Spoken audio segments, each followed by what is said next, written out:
What's up, guys? We're here with RIW sponsored player Richard Wattle, who just got top 8 at the Toronto Regional with Magical Musketeers.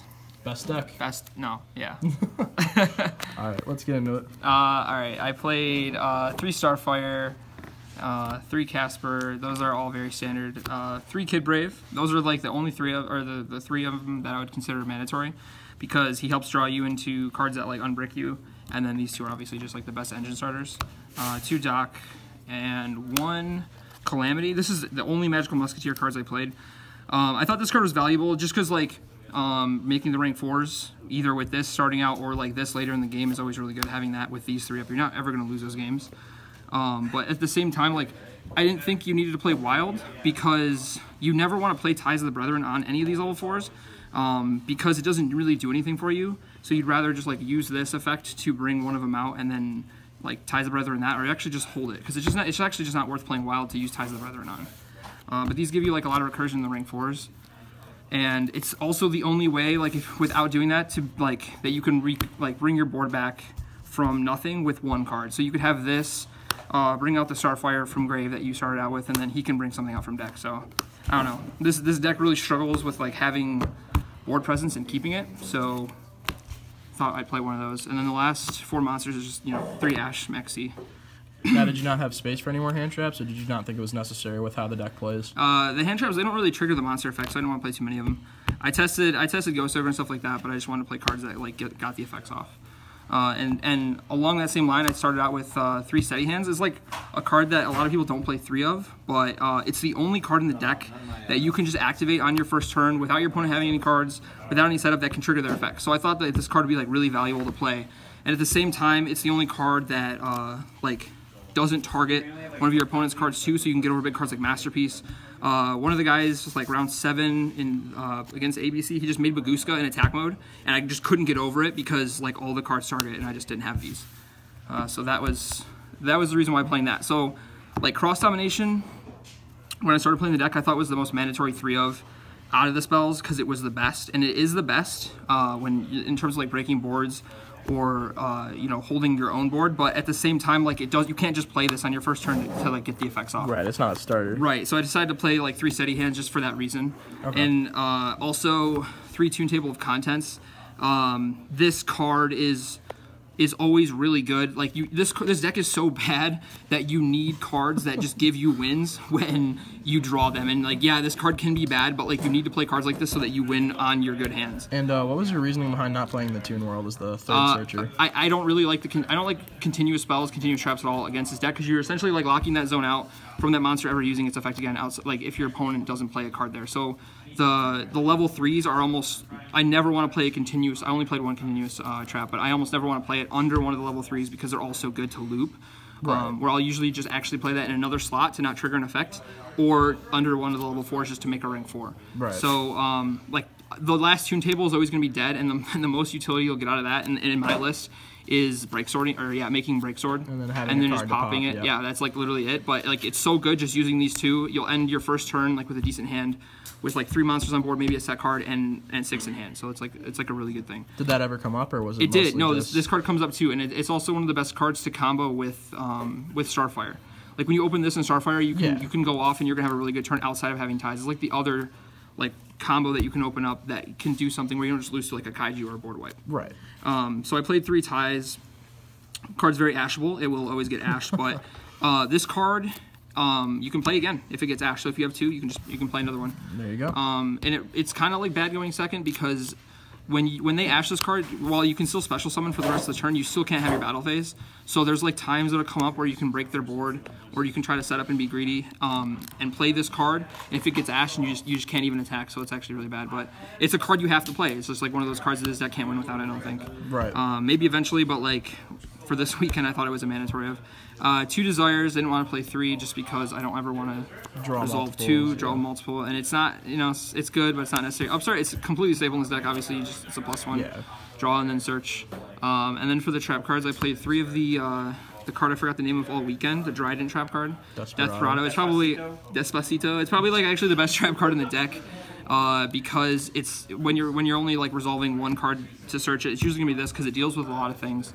I had a guy play Prohibition on me this weekend. Ah, calling nice. the counter trap. This is an out. It's an out to Baguska when they put it in defense mode, obviously. Right. It just outs everything. Obviously, it's like Dryden, so it's good. I played 3 of the counter traps because you need cards. Like I wanted to play almost like 3 of every engine card, even though like they're not necessarily good. Like this card's okay. It shines in matchups like Paleo, stuff like that. But against like Magician Spirals, like this card's really not that good. So you just kind of could take it out. Like it's okay against Magicians, but I decided one of these out a lot. But it's still necessary to play. And the last engine card, I played one of the Continuous spell.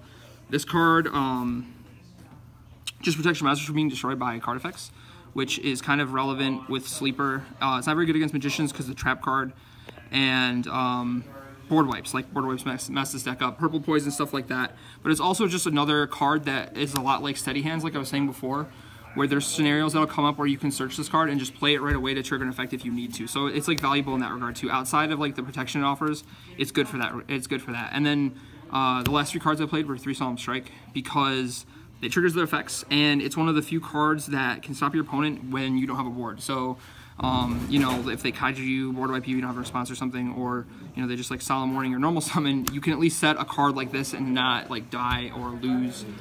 Because all of these cards, you can't even set them and use them without controlling a Magical Musketeer card. So, like, that's very flawed. So I wanted a card that was good, you know, outside of that.